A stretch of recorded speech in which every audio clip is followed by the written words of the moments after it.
My sister showed up with an envelope that made me doubt everything about my mom. Part 2. I stood there, envelope trembling in my hand, as Holly's car faded into the distance. I couldn't believe it had finally happened. For months, I'd been trying to get Holly to talk to me, to tell me what she knew. And now, here I was, holding the key to a secret that had been eating away at me for years.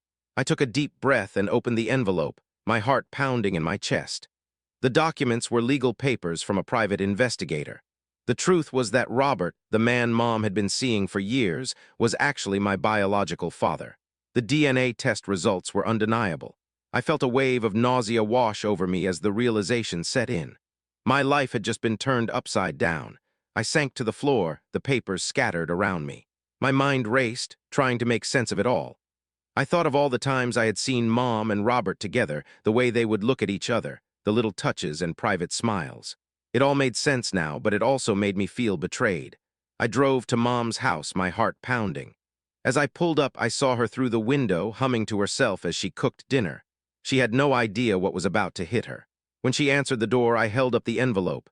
"You have some explaining to do, Mom." She looked at me, her eyes wide with surprise and fear. "I can explain," she said, but I cut her off. "I don't want your explanations. I want the truth, and I want it now." She stepped back, inviting me in, her voice shaking. "Let's sit down, sweetheart." I followed her, my eyes never leaving her face. I watched as she sat down, her hands trembling. I could see the fear in her eyes, the guilt. And in that moment, I knew that everything was about to change.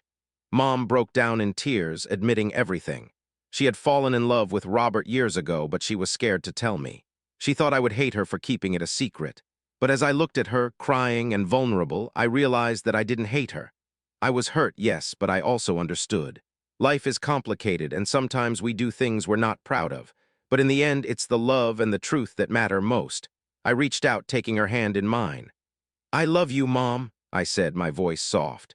She looked up at me, her eyes filled with tears.